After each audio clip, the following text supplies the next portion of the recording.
Great sound.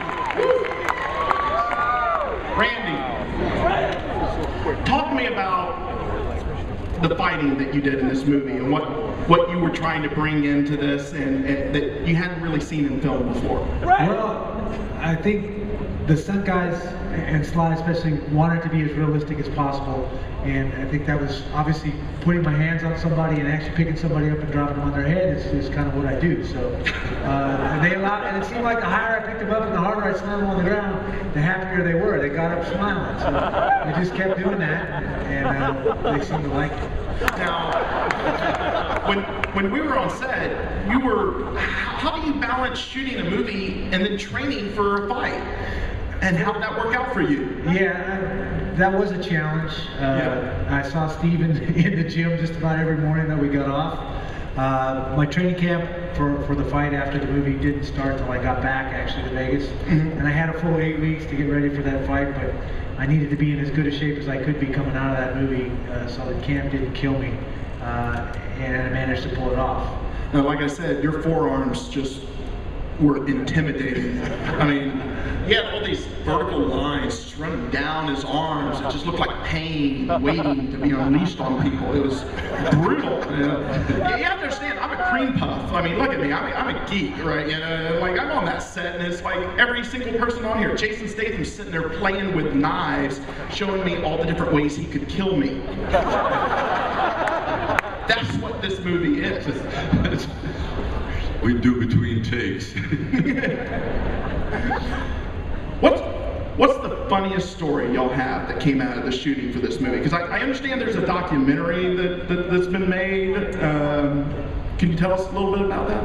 Well, yeah, I thought if we make a documentary, because people say, what is it like to direct a movie and be in it? And it's pretty unusual, and especially in an action film, and I wanted to do it because I didn't know how many films I have left in me or whatever will happen. So this one here is a documentary which I'm really proud of, and it's shot in a very crude fashion, kind of the way I wanted it to be, like it wasn't manicured, thought out, and we would catch what it's like to actually make an action film and all the craziness that goes along with it and the injuries and one thing after another. And what kept going on is the constant visits to the hospital until you know all the doctors and nurses by, hey, good to see you again, Marge. Why, Linda? Great. Got the scalpel ready, got the needle ready. So literally it was an ongoing joke that we just this constant kind of like caravan to the hospital. And in the film, the documentary, Harry, of course, is one of the stars of the documentary. Thank you very much. He sat through about 125-degree heat. Remember that building? It was unbelievable. I believe you had me watching your dogs for a bit of time on set. It wasn't a very big dog, but he did it anyway. Thank you. It was great. But he did. He persevered, and he saw how the whole creative process goes down. And it just really I don't know if there was actually any crazy things other than just Randy kind of cackling every time he broke somebody in half. The real humor. He enjoyed this really tremendously. Really, every stuntman was so afraid of him after a while. Don't touch me, don't touch me.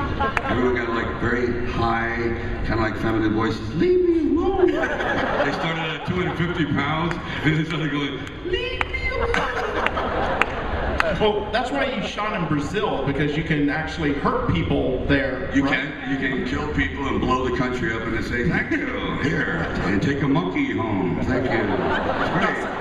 Speaking of that, what was it like shooting in Brazil? Because I mean, I kept seeing all this footage that kept showing up on YouTube of like, it looked like throngs of people, like this audience every day when y'all were showing up. Did that cause any problems? What was that like for each of y'all? Yeah, one time we had for a scene we shot in town where Steve pulls up with all these huge MMA fighters that are playing Brazilian soldiers, or the island of Belina soldiers.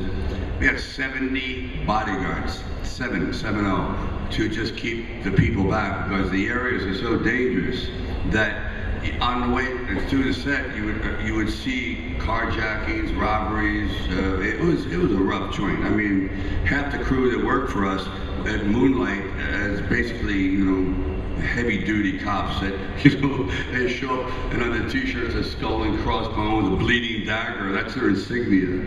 Like, imagine an LA cop having a skull and crossbones. But that's what they did, and it was hardcore. Brazil's a really fascinating place.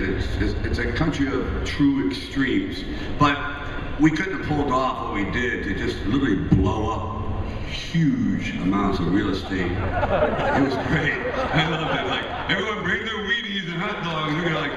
We're having a party today. We're gonna barbecue this entire village, and they're gonna love it. Anybody else have an experience from Brazil for us? No? Okay, let's go on to the next thing. Okay, let's take some questions from the audience. That's right. Let's see, who do we have over there?